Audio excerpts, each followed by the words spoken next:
Betul, saya itu punya doanya Mbah Mun. Sebelum wafat beliau itu nyatet doa. Itu diantara doanya itu Allahumma alqi bainahuma ulfatan wa mawaddatan. Ya Allah, jadikan dua tokoh ini yaitu Jokowi dan Prabowo, Pak Jokowi dan Pak Prabowo ulfatan, saling asih dan saling mencintai. Dulu ketika masih panas itu saya baca doa itu agak ini bener gak? Saya Jumat sebelum Yai Haji itu masih ketemu Jumat. Beliau cerita kalau mau ketemu Megawati, terus ketemu Bu Mega hari Sabtu. Ahad beliau terbang ke Mekah, terus Selasanya wafat. Selasa keberapa itu hanya hari Selasa. Itu diantara doa yang dititipkan sama anak dalam itu, doa itu. Yang baca juga agak-agak ini yang bener aja doa ini.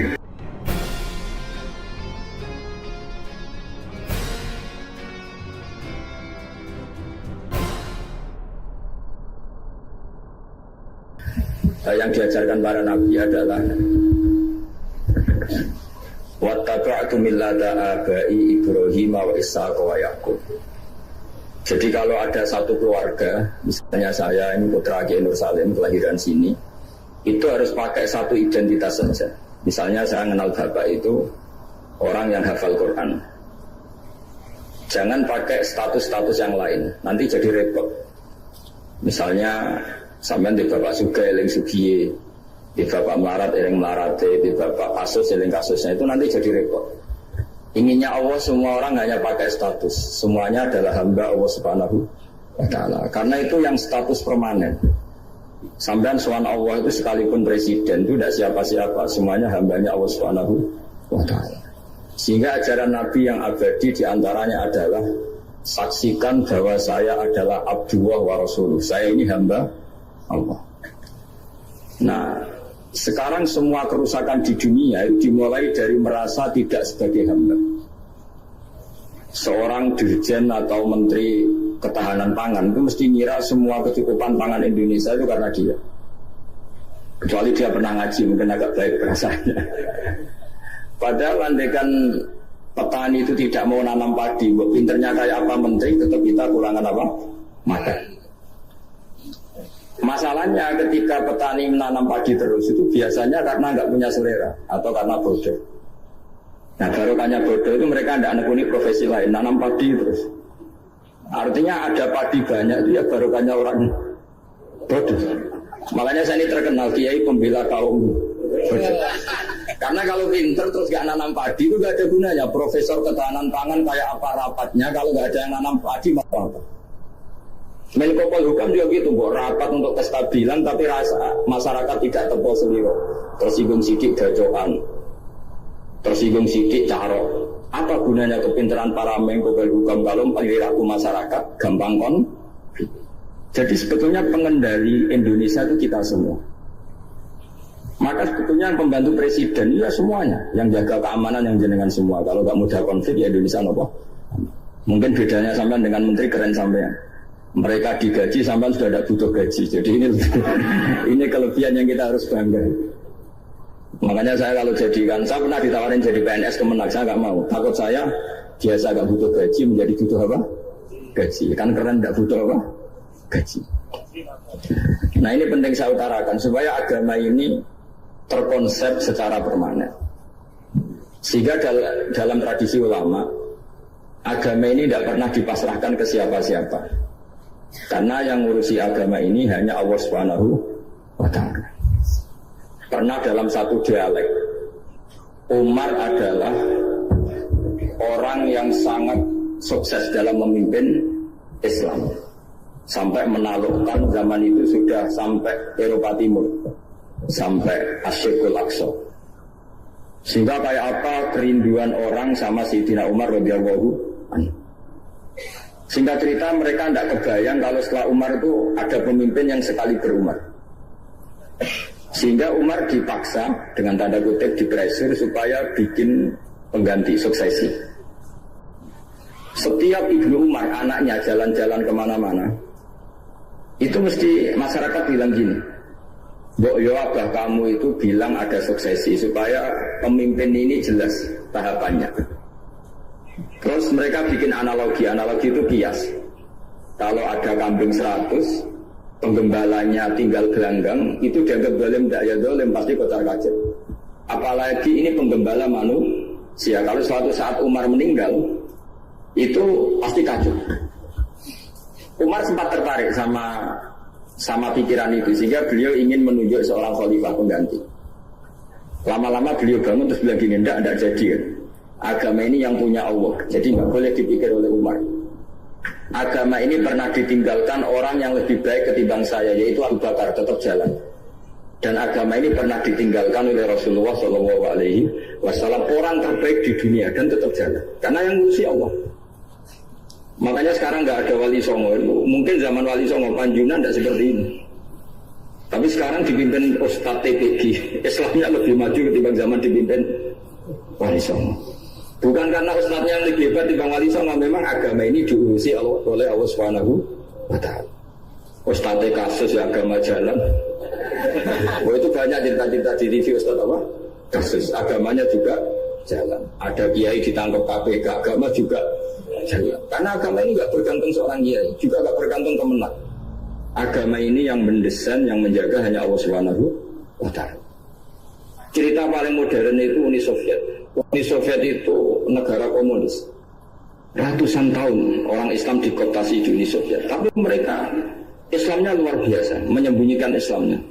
Belajar tauhid di basemen, di tempat-tempat sembunyi.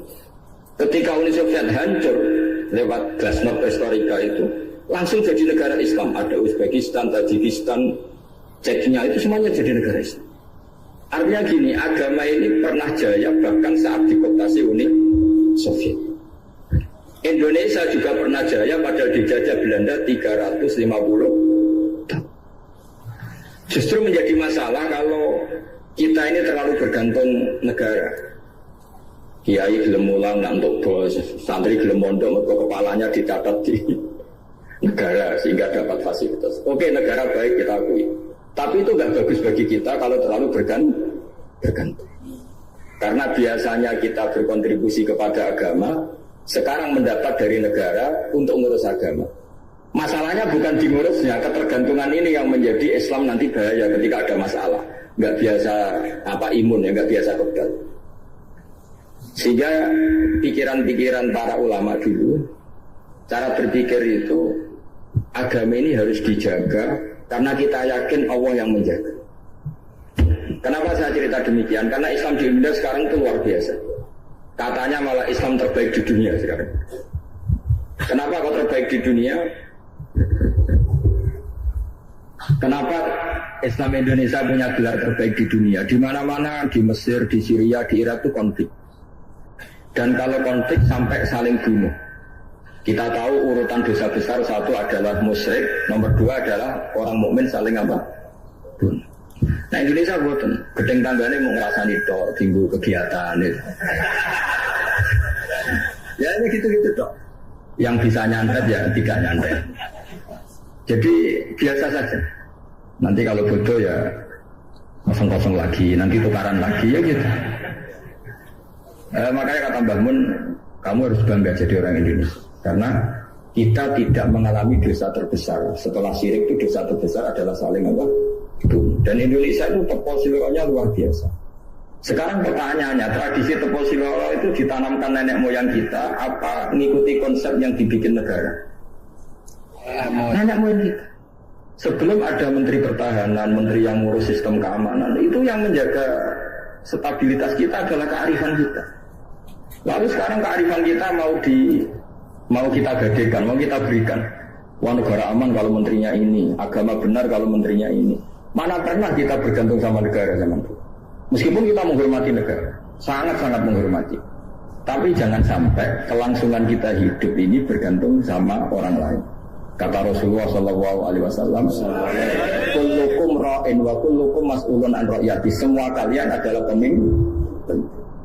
Semua pembantu presiden, semua pembantu negara, semua pembantu. Meskipun dulu kamu milih 01, daftarnya 02. Itu barokahnya Indonesia. Milih 1 dapat 2. Betul, saya itu punya doanya Mbah Mun. Sebelum wafat beliau itu nyatet doa. Itu diantara doanya itu Allahumma alqi bainahuma ulfatan wa mawaddatan. Ya Allah, jadikan dua tokoh ini yaitu Jokowi dan Prabowo, Pak Jokowi dan Pak Prabowo ulfatan, saling asih dan saling mencintai. Dulu ketika masih panas itu saya baca doa itu agak ini bener gak? Saya sebelum Yai Haji itu masih ketemu Jumat.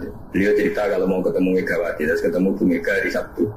Ahad beliau terbang ke Mekah, terus Selasanya wafat. Selasa keberapa itu hanya hari Selasa. Itu diantara doa yang dititipkan sama anak dalam itu, doa itu. Yang baca juga agak-agak ini yang bener aja doa ini. Terus uniknya doa itu min abdikal fakir memun zubair. Ya Allah, jangan lihatlah saya, kata Bangun di doa itu, lihatlah saya yang berdoa. Barang kemarin setelah pelantikan menteri ternyata seperti itu saya tambah kagum bahwa kita punya guru seorang wali, jadi doain sesuatu yang mukal saja kesampaian. Doain yang mukal saja sampai teks itu sekarang masih saya simpan, tulisan tangannya Mbah Mun. Itu dulu diberikan anak dalam. Kalau saya itu menerima wasiat jadi pengurus, jadi beberapa kali saya ditawarin jadi pengurus PBNU, saya nggak mau, sampai berkali-kali nggak mau. Hanya PBNU udah kurang akal pakai tangannya Mbah Mun supaya agak maksa saya. Karena saya memang dari dulu nggak punya rencana jadi orang besar, biasa aja kayak jenengan itu kan enak. Mau ngopi santai, mau melarat ya pantas, mau keliru ya pantas karena ada kiai itu. Jadi enak lah. Jadi kiai itu kan tidak enak. Nak ramangan jual lesu tapi nak keliru disalahno wong akeh. Nah, sampai nak salah dimaklumi. Jadi enak. Pokoknya masyarakat awam itu enak. Terus jadi kiai ruginya gini, misalnya saya orang alim alama, ada pengumuman Gus Pak masuk surga. Nanti pengumuman kedua itu mengecewakan dan para penggemarnya. Memang aturannya itu. jadi rugi sebetulnya. Karena memang aturannya gitu. Para wali, para orang alim ini kan dapat masuk surga. Tapi pengumuman kedua itu dan itu nggak ada syaratnya. Pas para penggemar itu nggak ada syarat. Siapa saja bisa. Makanya terus banyak orang jalan pintas, nggak mau alim sendiri ya, penggemar Gus Pak aja. Itu sebetulnya oportunis, itu orang nakalan lah kira-kira gitu. Terus akhirnya saya ditimbali beliau, kata beliau menyuruh saya supaya mau jadi di antara jajaran Suriah. Yang unik dari wasiat beliau itu bukan masalah Suriahnya. Kata beliau, Indonesia itu harus kamu jaga. Bila perlu nanti di lembaga dakwah NU itu melibatkan orang macam-macam, dari partai macam-macam, termasuk partai PDI. Terus ketika tak tanya kenapa ya, sing iso jogo Indonesia itu nasionalis dan religius. Dan yang menjaga ini penting, kata beliau. Ojo sampai Indonesia itu dosa paten pinaten. Caranya biaya aku kudu rukun Mbak Megawati dan mewakili kaum religius dan nasional. Kalau nak paten pinaten repot kayak Mesir, Syria. Jadi fikihnya Mbah Mun itu jangan dilihat misalnya seorang kiai ketemu Mega, enggak. Lihatlah ini satu ikhtiar supaya Indonesia itu damai. Kenapa? Indonesia. Saya termasuk santri yang akhirnya mencari-cari argumentasi itu. Singkat cerita, saya nyari itu di khazanah-khazanah kitab dan ketemu, yaitu Rasulullah pernah berdamai dengan Suhail bin Amr.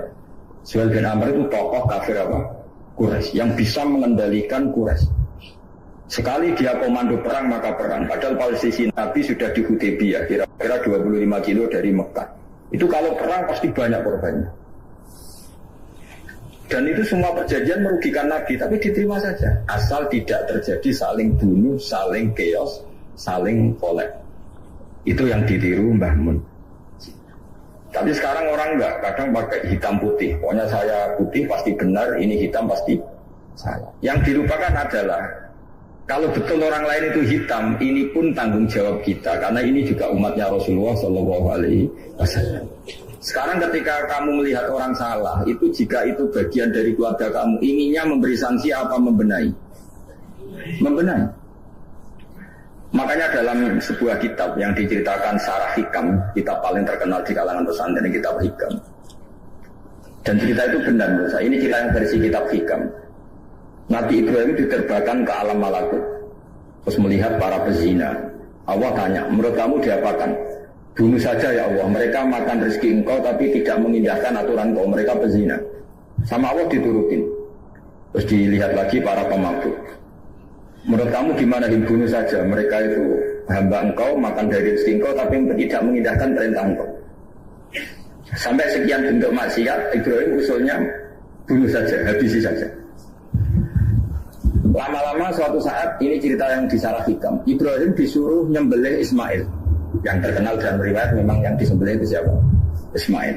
Meskipun ada perdebatan ulama apa Ismail apa Ishak, tapi kita nilai yang Ismail saja. Umumnya orang meyakini itu siapa? Ismail. Nabi Ibrahim itu kagetnya bukan ngetek. Ya Allah, yang benar saja. Ini samratu fuadi, ini buah hati saya. Kenapa engkau suruh membunuh? Jawabannya Allah, Ibrahim, kamu ingat gak ketika kamu melihat orang-orang maksiat usul ke saya supaya dibunuh ya Allah. Kata Allah, aku itu ya gelo, itu sing gawe aku enak wae usul kon motan-motan iki. Konco iki anakmu sing gawe aku. Takon mateni iki keberatan. Nangis Nabi Ibrahim. Ini pelajaran bagi kita. Kowe nek ora misale nyon sewu cawe tok nganggo sepeda motor ruwanan sepuan terwana iso pol mbok suruh. Tapi nek gelingno, oh niku punane jenengan pas ya. Mesti gitu. Sebetulnya keantian kita pada maksiat itu bukan karena maksiat. Pas orang itu tidak keluarga kita. Gayanya saja kamu tegas, sebetulnya enggak juga.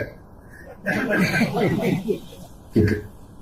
Jadi ini pelajaran bagi kita. Coba misalnya gini, ada orang salah koruptor. Kamu mesti benci sama koruptor. Coba bayangkan kali itu anak kamu. Mesti tunggu ya, wong tinggi buatan konangan. Dan sama. Ini masalah Rasulullah. Rasulullah itu melihat semua umatnya adalah anaknya. Sing lagi abangan, sing lagi setengah abangan, sing hitam. Semuanya adalah Maka kalau ini semua umatnya melihat orang abangan, ya pikirannya itu memandu mereka tobat, bukan malah dianggap kafir. Makanya kita menolak faham takfiri, faham yang mengkafirkan orang lain. Karena ibaratnya faham takfiri itu enggak rasional, secara fikih enggak rasional. Allah yang Tuhan saja, yang punya semuanya, itu jelas ngendikan qul ya ibadiyalladzina asrafu ala anfusihim la taqnatu min rahmatillah. Terusnya ayat wa anibu ila rabbikum. Orang-orang yang sudah melampaui batas oleh Allah dipanggil, ayo kembali ke saya kembali.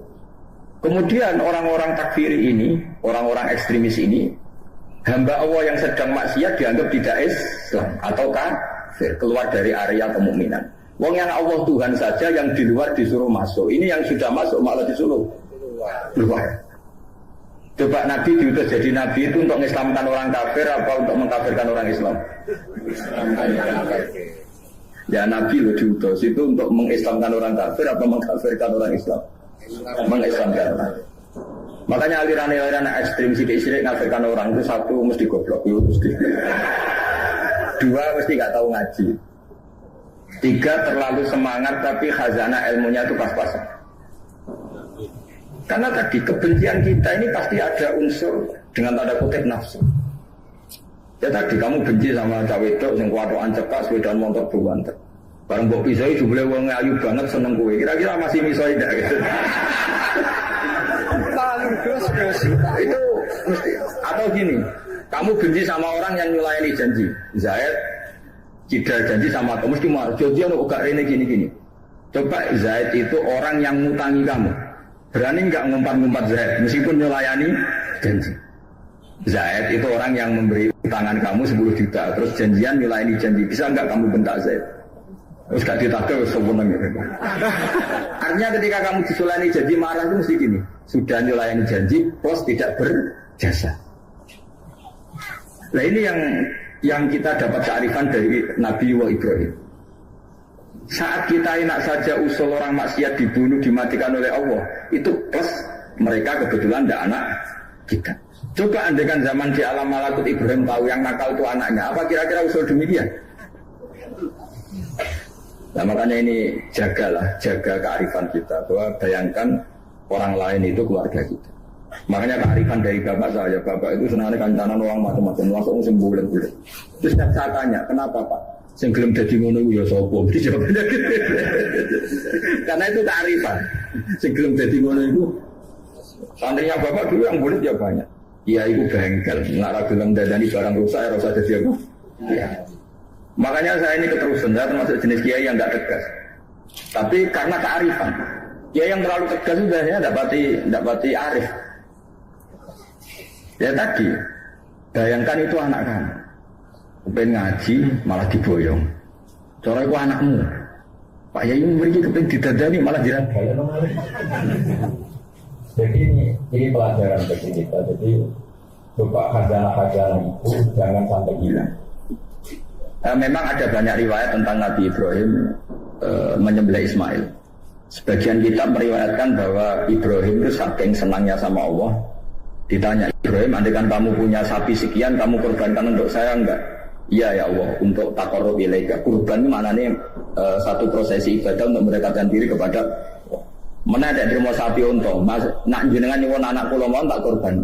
Terus dites tenan disuruh nyembelih apa? Ismail. Tapi saya lebih cocok sama riwayat yang diterangkan di Sarah Kitab Hikam tadi. Jadi beliau mengalami kasaf, diangkat kasaf itu satu kemampuan untuk melihat alam gaib. Kemudian dipertontonkan Allah alam malakut. Terus Ibrahim main usul supaya orang-orang itu dihabisi. Suatu saat itu tadi diingatkan Allah, coba anak kamu sembelih. Lu gimana ya Allah, ini samratu fuadi buat saya. Terus kata Allah, ketika kamu usul langsung tak turuti, kok saya usul kamu pikir-pikir katanya. Tapi ini anak saya, memangnya yang saya bunuh itu hamba siapa? Itu juga hamba saya kata Allah. Nah semenjak itu Ibrahim jadi halim. Ibna Ibrahim malah halimun Allahumuni. Semenjak itu dia jadi halim. Beliau jadi halim. Halim itu mudah memaafkan. Dulu enggak ya, agak temperamental. Makanya dalam tafsir diterangkan ketika Ibrahim ekstrim memakai beberapa berhala itu di Quran dijelaskan sami'na fatan yadhkuruhum yuqalu lahu Ibrahim. Fatan itu anak muda, jadi gejolakannya masih kuat sehingga frontal. Tapi ketika Ibrahim sepuh itu semua proses dakwahnya itu halus. Ya kira-kira mirip Wali Songo. Tapi itu bahasa yang salah ya, Wali Songo yang mirip Nabi Ibrahim. Makanya yang benar itu madzhab ahli sunnah wal jamaah. Islam Nusantara itu nama lain yang ingin ikut ahli sunnah wal. Jangan ahli sunnah wal jamaah sekarang ikut Islam Nusantara, itu kacau nanti secara. Sering saya ditanya, Gus Islam Nusantara itu kan firqah sudah 73 ditambah Islam Nusantara 74 gitu. Ya kacau kalau seperti itu ya enggak. Islam Nusantara itu ya maknanya ya karena kita punya kultur, punya budaya, dan budaya itu budaya Indonesia. Tentu misalnya orang Arab pakai jubah, itu ya sunat, kita yakini sunat. Tapi orang Indonesia ya sudah cukup pakai hem, itu juga sudah sunat. Jangan kayak orang Madura, karena kalau yang jubahan kiai ke Arab Saudi, supir taksi dicium, tukang angkot dicium, karena semuanya pakai apa? Jubah. Itu guyonannya orang Madura, ya kan? Setelah di sana jubah, itu pakaian nasionalnya orang Arab. Oh iya. Makanya kalau melihat film Arab itu bingung, karena yang soleh sama penjahat sama-sama macaknya seperti itu. Kalau film Indonesia kan gampang, yang preman tatonan pakai celana jeans sobek-sobek, yang kiai pakai koko, kan enak. Ini yang soleh, ini enggak. Kalau film Arab bingung kan? Makanya kalau orang abangan lihat film Gus Abu Jaldi karena itu film Arab itu repot, film Arab itu. Dan lucunya orang-orang Arab itu meskipun fasik itu kalau sumpah ya bilang wawohi. Itu yang sering haji, sering umrah kan tahu, orang Arab kalau marah siapapun ya bilang apa? Wawohi. Nah itu maksudnya Nusantara. Tentu kita tetap yakin jubah, pakai jubah itu sunat, pakai seperti itu sunat. Tapi nggak usah berlebihan, terus harus seperti itu. Karena kewajiban kita yang penting adalah satrul aurat nutupi aurat. Meskipun dengan cara negara masing-masing ini kemudian oleh kiai kadang diistilahkan apa Islam Nusantara. Taman lihat kan ulama-ulama Turki ya pakai turbus, pakai baju, yang ulama Rusia ya pakai baju khas Rusia. Ya semuanya pakai khas daerah masing-masing dan itu enggak masalah. Karena kata Allah wa ma arsalna mir rasulin illa bilisani apa? Kaum semua rasul itu punya tradisi sesuai tradisi kaumnya masing-masing. Tentu tradisi yang positif. Jadi enggak perlu diperdebatkan. Tapi tetap saya ingin berkeyakinan bahwa Pakai jubah itu ya sunat, pakai hem ya sunat, pakai pakaian ala Indonesia yang santun itu juga apa? Sunat. Karena sakofah itu satu tradisi. Nah, bayangkan kalau tradisi itu terjadi di perdamaian, kayak tadi Tepo Seliro. Sebelum ada Menteri Pertahanan, sebelum ada Menko Polhukam, sebelum ada polisi, orang Indonesia itu, misalnya dulu di sini ada Bandar Usam, ada orang-orang sepuh. Itu saya ngapain nom-nom itu karena rebutan warisan sisin, sungkan sing sepuh. Jadi tanpa ada polisi ini sudah ada kearifan yang bisa mengendalikan orang, tidak rebutan warisan, tidak konflik. Sekarang enggak, ambil dulur konflik yang pengadilan.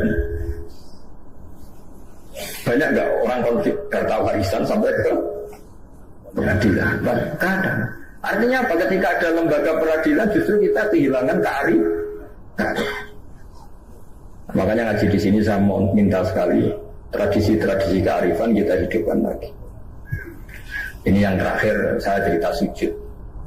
Terus orang terlatih tanggung jawab sendiri. Rasulullah itu betul bisa nyafaati, itu semua ulama ijma Rasulullah bisa mensyafaati. Tapi ketika anak dalam, kalau mungkin bahasa sekarang itu pembantu, anak dalam lah kalau dalam bahasa pesantren, itu ditanya, engkau mau nikah, engkau mau boyong, kamu minta saya apa? Ya Rasulullah saya kasih waktu 3 hari untuk menentukan saya minta apa. Setelah 3 hari, anak itu ketemu Rasulullah. As'aluka murafaqataka fil jannah. Saya minta supaya jadi temanmu di surga. Nabi tanyanya unik. Kamu diwarai orang apa karena kamu sendiri? Jadi kalau orang pintar dadakan itu bikin orang curiga. Kamu pintar sendiri ya Pak, diwarai orang. Enggak ya Rasulullah. Setelah saya angen-angen semua dunia ini zailah, bakal hilang. Kemewahan dunia, kenikmatan dunia pasti hilang. Yang enggak hilang adalah kenikmatan di akhir. Nah, maka saya minta satu saja. As'aluka murafaqataka fil jannah. Saya minta menjadi teman kau di surga. Apa jawabannya Nabi? Itu saja, tidak yang lain. Iya ya Rasulullah. Jawabannya Nabi itu nih. Fa'inni ala nafsika bikasratis sujud. Saya masih ingat teksnya. Fa'inni ala nafsika bikasratis sujud. Saya minta tolong, bantulah saya. Kamu harus memperbanyak sujud. Jadi makanya semua kiai, semua habaib, semua orang alim, siapapun yang ingin mendapat syafaat Rasulullah SAW, tentu onok modalnya. Mungkin yang kaya ya sedekah, yang miskin sabar, yang ya pokoknya ada amalnya. Nggak boleh gratisan. Nang dunia oleh gratis dan swarga loh. Jadi Nabi jelas menjawab, fa'inni ala nafsika bikasratis sujud. Maka bantulah saya, kamu sendiri harus memperbanyak sujud. Kemudian ahli fikih itu mengkaji sujud itu apa? Menurut cara yang disepakati ulama yang mesti benernya adalah diletakkan al-yaden 2 tangan berarti berapa? 3, ar-rubaten 5, al-qadamen 7. Makanya ini yang disepakati ulama. Tapi banyak juga ulama yang mengesahkan sujud cukup pakai jabah. Jadi kalau ada orang desa sujud terus agak ngongkrong, yang penting badu'e itu memblek, itu ada juga ulama yang bilang yang penting jangan dilakukan imam musola, nanti dianggap ya masuk imam musola sujudnya seperti itu. Jadi prosedurnya seperti itu. Jadi tetap Nabi itu inginnya umat ini memberi kontribusi. Jadi Nabi tidak langsung bilang iya saya syafaatin, tidak. Tapi Nabi ngendikan fa'inni ala nafsika bikasratis sujud. Maka bantulah saya dengan memperbanyak sujud. Ya, Assalamualaikum warahmatullahi wabarakatuh.